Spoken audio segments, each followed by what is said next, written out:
Surah 37, As-Saaffaat. The columns, ranks.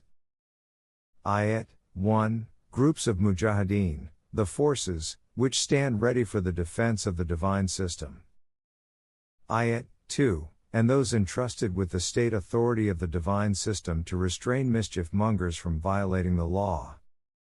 Ayat 3, and other mu'mineen who follow the Quranic teachings. Ayat 4, the existence of all these is a living proof of the reality that command and control rests only with Allah, and none else. All human beings should therefore obey only Him. Ayat 5. It is the obedience of the God whose laws of Rububiyyah are in force in the whole universe. His Rububiyyah or sustenance is not only for nourishment and physical development, but it also provides guidance to all mankind, as all sources of human knowledge and that of wahi emanate from it. Ayat 6, as has been mentioned in verse Surah 15 Ayat 16-18, these people contend that their astrologers and priests can also tell them things similar to whatever the Rasul claims to be from Allah. However, the reality of the stars is that they are nothing but planetary bodies in orbit in space, which look beautiful because of their brightness. Ayat 7. And we have kept them safe from every destructive element. This is the reality of these stars, about which the priests claim that they make or mar human destiny. Therefore, the priests use them to forecast the future and possible human thoughts. They claim that the source of wahi and the knowledge of the priests is the same. This is wrong. Ayat 8-9. Their priests and astrologers are just guessing. The highest divine echelons where standards and laws are laid and set for everything cannot be reached by them. Human guesswork is repelled and pushed away from all sides. That stage is beyond the limits of the human intellect, and people who are involved in such superstitions can never progress in practical life. For them there is everlasting suffering and punishment. Ayat 10. Of course, some of the things foretold by them do come true, but this is either just by chance or by sheer guesswork. Such things were accepted as spiritual attainment when people were living in the Dark Ages, devoid of the light imparted by knowledge. However, after the revelation of divine guidance, there is no room for it. Each guess or prophecy can be pursued until it is exposed by the flame of knowledge. Ayat 11. Ask the people who believe that human destiny is under the influence of the stars. As far as creation is concerned, are these inert bodies, which have no discretionary authority, capable of having more power than the human being, whom we have endowed with intellect and discretion? All these planets are only masses of particles which are attached together, whereas human life has progressed and passed through innumerable stages of development. Ayat 12. Whereas, you are surprised at their stupidity that in spite of being superior, human beings consider themselves to be under the influence of stars and have faith in the superstitions of these soothsayers, they mock you. So how can matters based on knowledge and wisdom benefit them? Ayat 13. That is why when you present the Qur'an to them, which is all wisdom and knowledge, they do not take it seriously. Ayat 14. That is not all. They also select a verse and then call upon other people to join them in their mockery. Ayat 15. And when you tell them to bear in mind that after this worldly existence there is another life which continues after death, they retort, this is certainly a pack of lies. And they say. Ayat 16-17. How is it possible that we would be raised again after we die, and that our flesh and blood would be turned into dust and only the bones of the skeleton would remain? And not only us. Even our forefathers, who died centuries ago. Ayat 18. Tell them that it will surely happen like this. However, to see the results of your deeds you do not have to wait till life after death. The process of retribution starts right here in this life. You will soon see how much you would be humiliated by opposing the truth. Ayat 19. Only one single assault would be enough for this purpose. They will be shocked to see how it would put a stop to their rebellion. Ayat 20. And they will say, at last our end has come. This is the very day of reckoning about which we were being warned. Ayat 21. They will be told, yes, this is the very day you used to belie. On this day everything will be sorted out and settled. Ayat 22. In order to confront them now, gather all those people who along with their supporters used to indulge in oppression, as well as those whom they considered their lords, leaving God aside. Ayat 23. And after collecting them, take them to the Jahannam of doom and destruction. Ayat 24. But detain them for a while, because they have to be questioned. Ayat 25. They will be asked, earlier you used to talk a lot. What has happened now? Why don't you help each other? Ayat 26. They will not be able to answer and their eyes and heads will be lowered in submission. Ayat 27. Instead, they will confront each other and ask questions.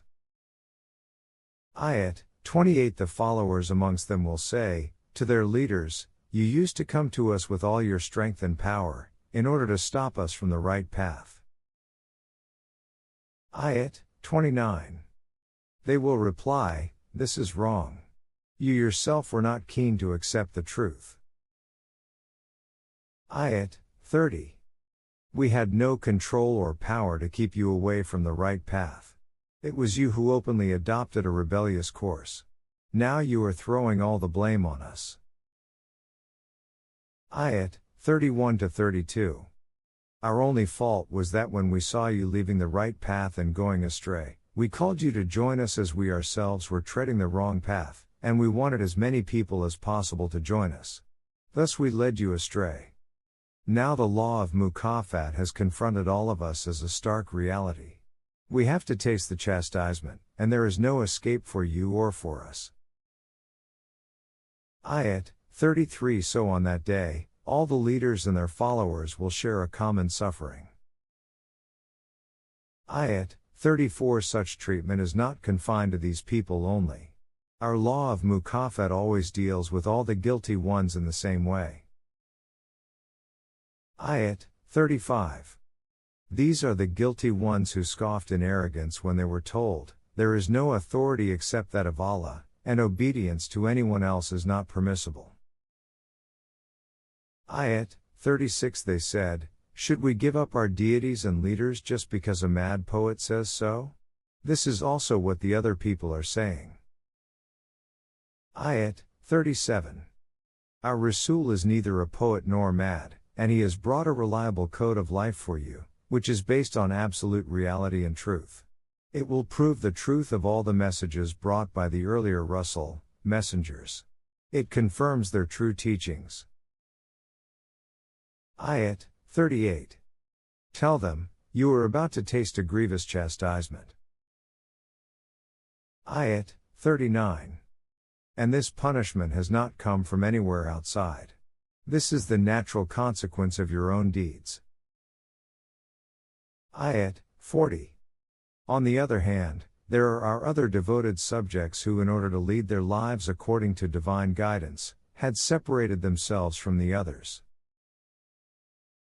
Ayat 41. They will have all the comforts and pleasant things of life, which are well known and have so often been mentioned in the Qur'an.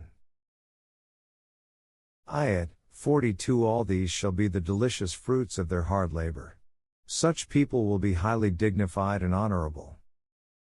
Ayat 43-44. They will be sitting on couches in the gardens of delight and felicity, facing each other without any discrimination. Ayat 45. During their sittings, cups containing chilled and pleasant drinks from unsullied flowing springs will be passed around. Ayat 46. These drinks will be delicious and pure white like snow. Ayat 47. They will neither have side effects such as the dulling of the senses and intoxication, nor will this lessen the deliciousness, taste or flavor. Ayat 48-49. Such a life will not be restricted to men alone, women too would share it, women with the most beautiful and modest eyes.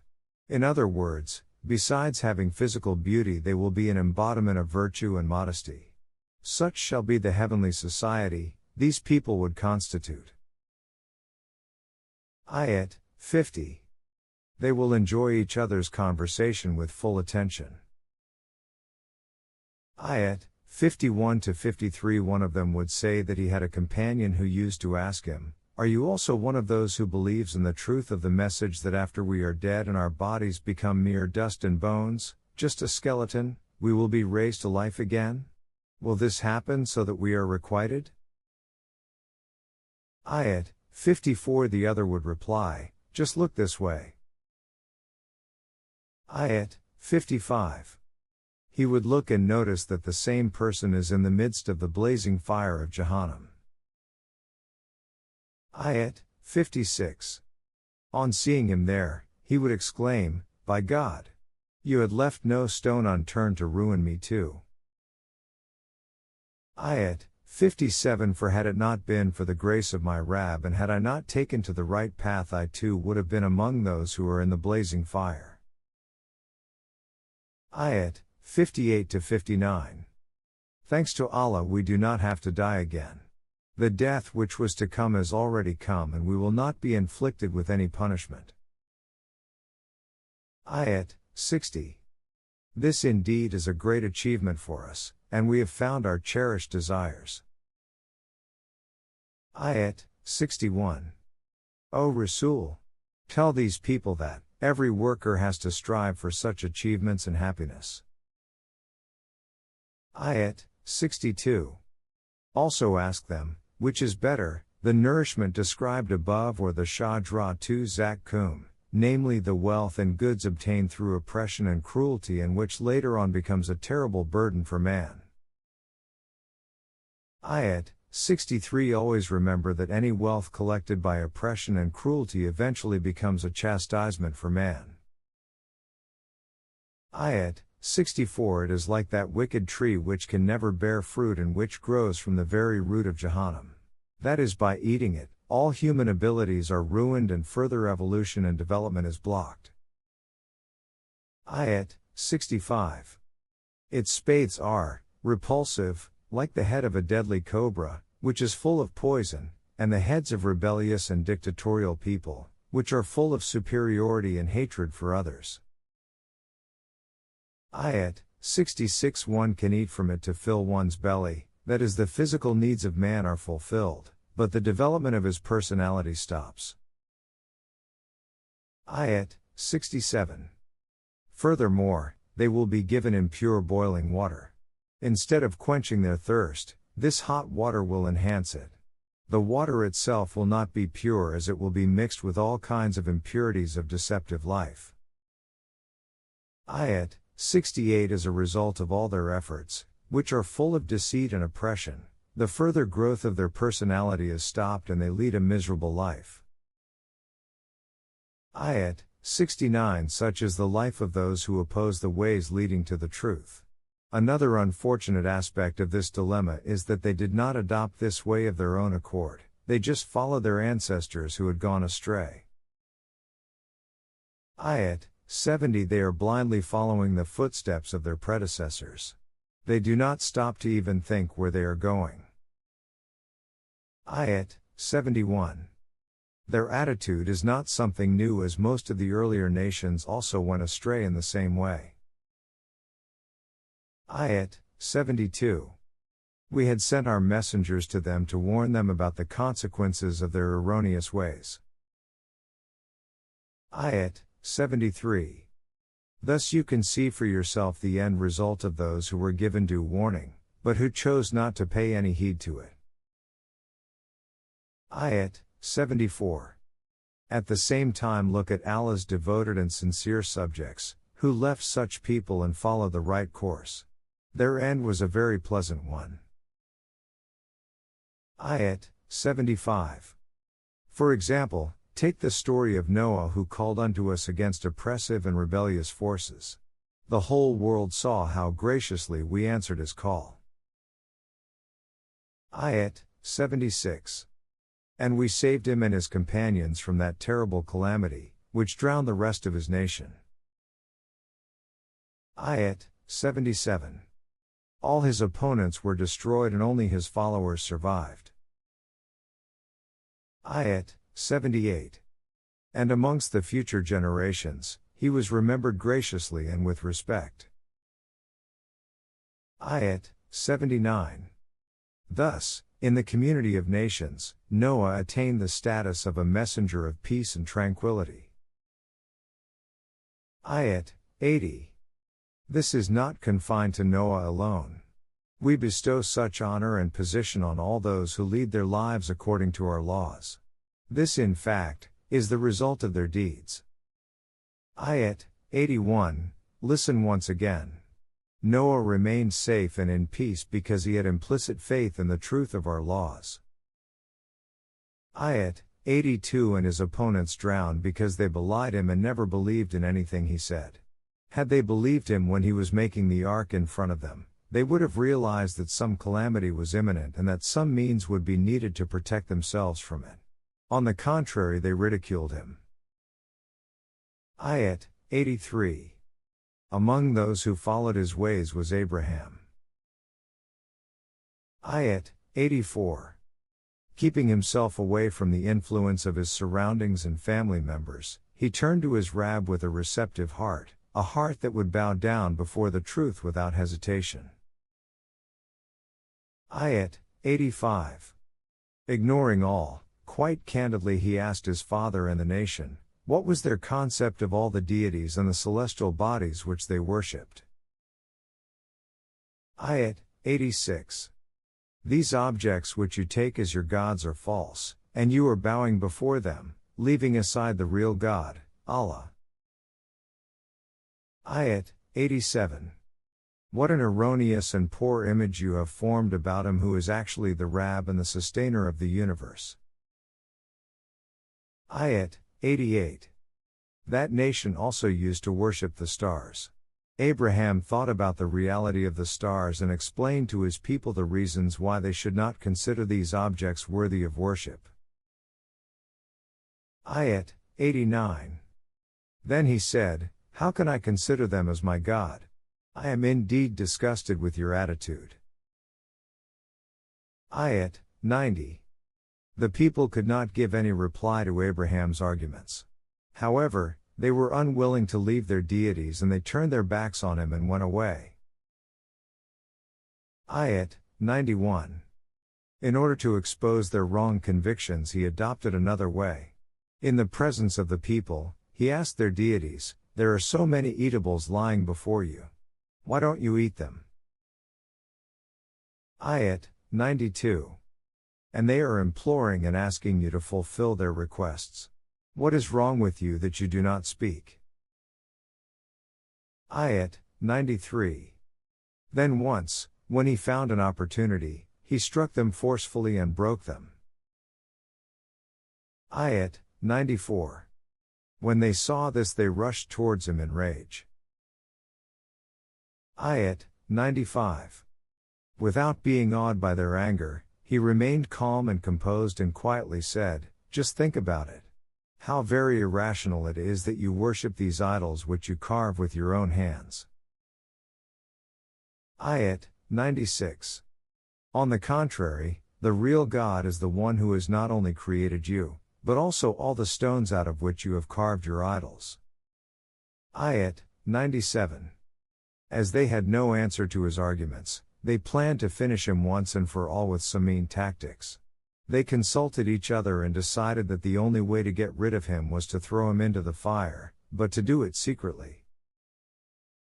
Ayat 98. In short, they wanted to proceed with this plan against him, but we frustrated their designs and humiliated them. Ayat 99. So he migrated from that place saying, verily I am going elsewhere towards my Rabb. He will certainly guide me to a society which will be agreeable to the establishment of the divine system. The migration of every Nabi is for the sole achievement of this purpose. This is what is meant when a Nabi says I'm going towards my Rabb. Ayat 100.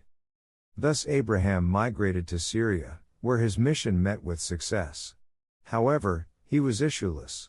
Therefore, he prayed, O my Rab, grant me a progeny that would be worthy of human respect.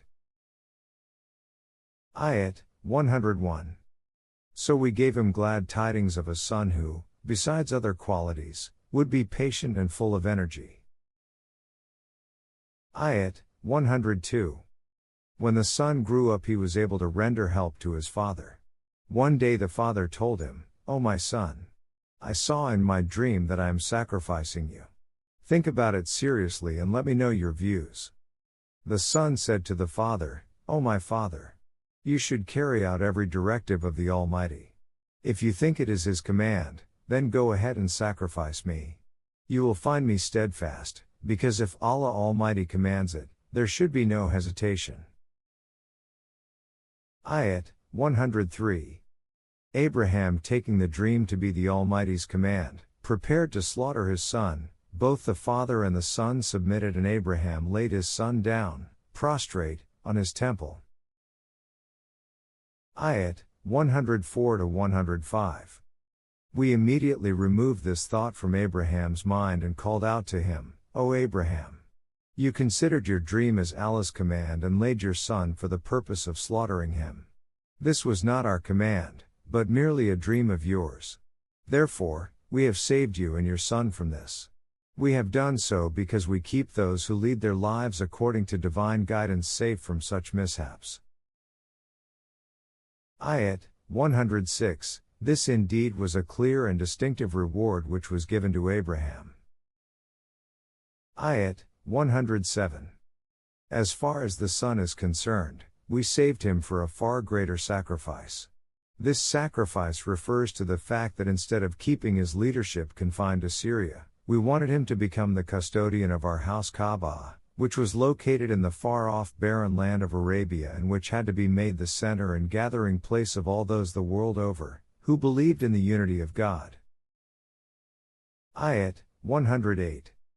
The sacrifice which Abraham wanted to give would have remained confined to his son, Ishmael, but the sacrifice for which we saved him, that is the custodianship of the Kaaba, would continue for posterity, even after Ishmael. Ayat 109. In this way Abraham continued to receive blessings and salutations ever after. Ayat 110. This is because he led his life in a balanced and righteous manner, in conformity with our laws. And whoever leads his life in this manner will get the same results. Ayat 111. He certainly was one of our subjects who firmly believed in the truth of our laws. Ayat 112. And we had also given him the good news of his second son, Isaac, a Nabi who was amongst the Salihin, who create beauty, harmony, order in the society and perform noble deeds. Ayat 113. So we showered our blessings on Abraham and Isaac, and from amongst their descendants, there were some who led righteous lives while others went astray, committing open aggression on themselves. Ayat 114. And amongst the Bani Israel, we showered our favors and blessings on Moses and Aaron, and bestowed Nubuwwah on them. Ayat 115. And saved them and their nation from an awful calamity, of bondage. Ayat 116. We helped them so that they eventually overpowered the Pharaoh's people. Ayat 117. And we gave both of them, Moses and Aaron, a divine book which distinguished between right and wrong. Ayat 118. It guided them towards the straight and balanced way of life. Ayat 119. And made the story of their life worthy of remembrance for future generations. Ayat 120. Peace and blessings be upon Moses and Aaron. Ayat 121. In this manner we bestow our favors and blessings upon all those who lead their lives in a balanced and righteous manner. Ayat 122. Certainly, both of them were our Manan subjects. Ayat 123. Elias, Ilyas, was also one of our Rusul, messengers. Ayat 124. He asked his people, "Don't you want to be saved from the destructive results of leading an erroneous life?"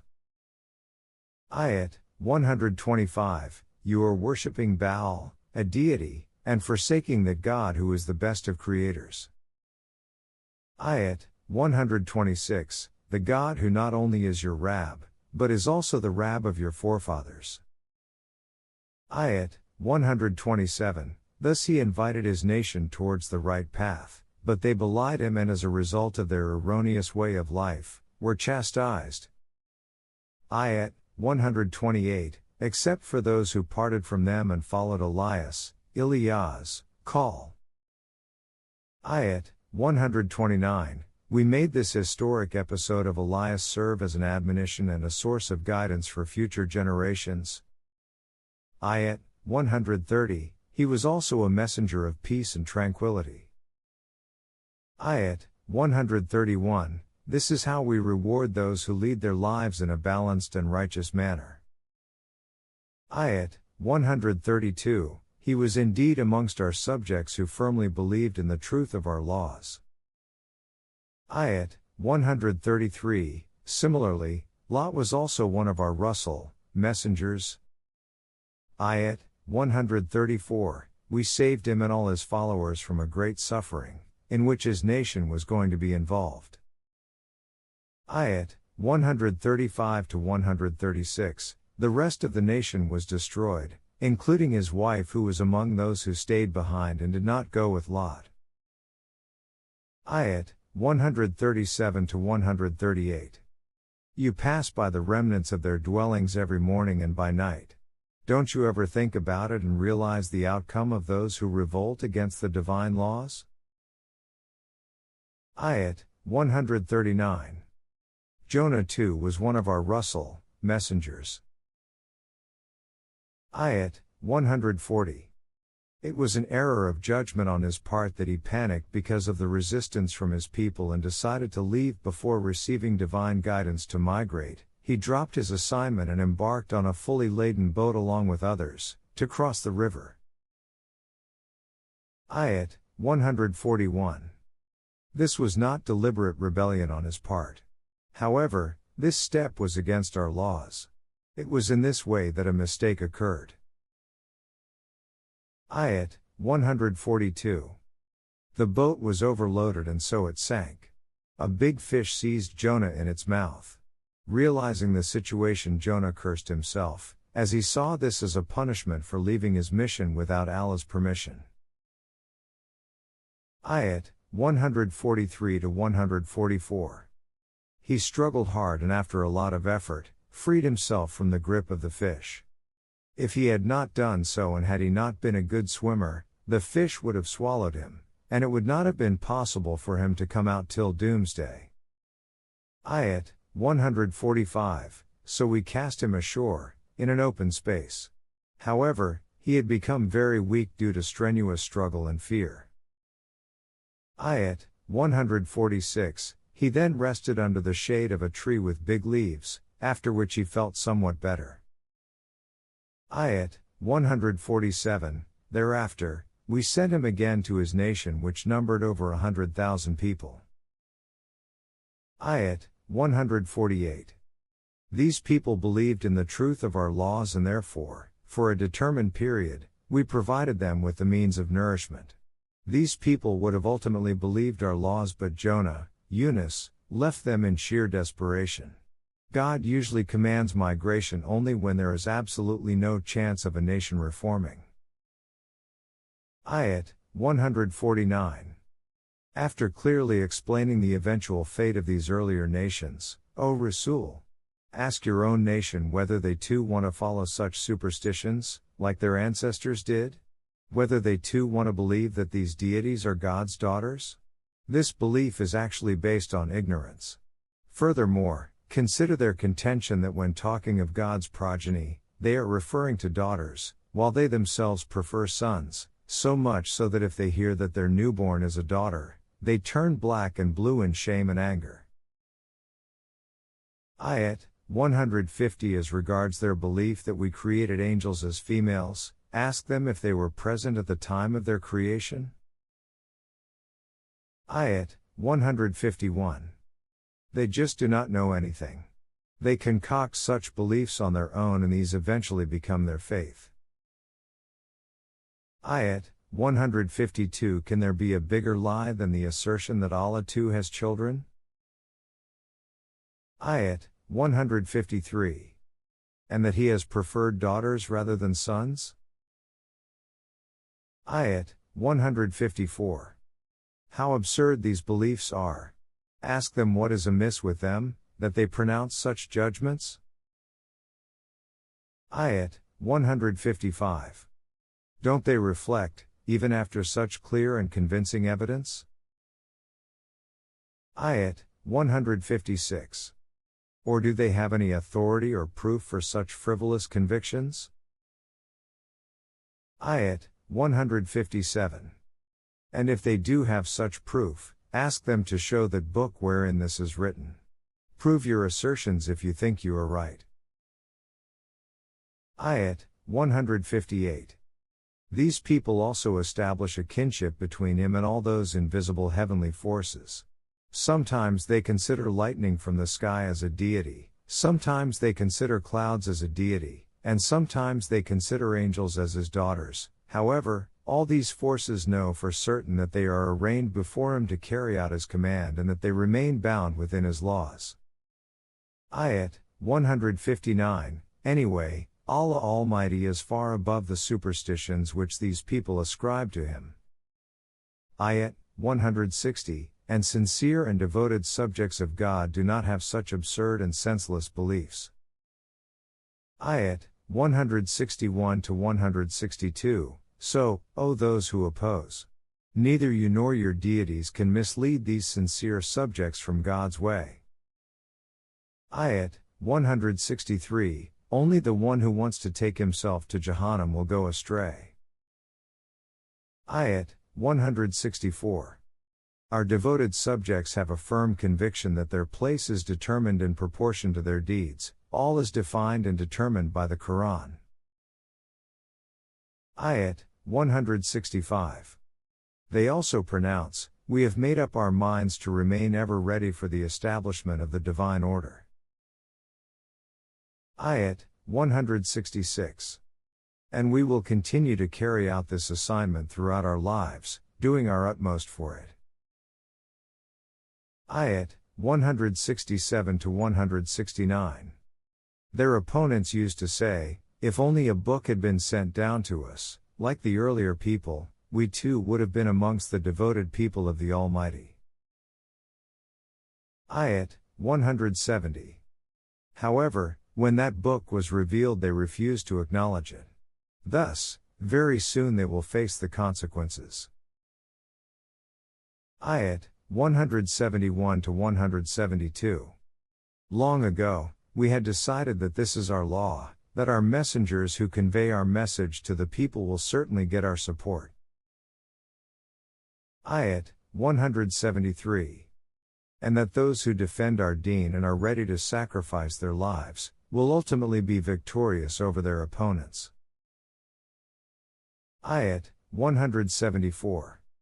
So, O Rasul, just ignore them for the time being, and continue educating and organizing your own Jama. Ayat 175.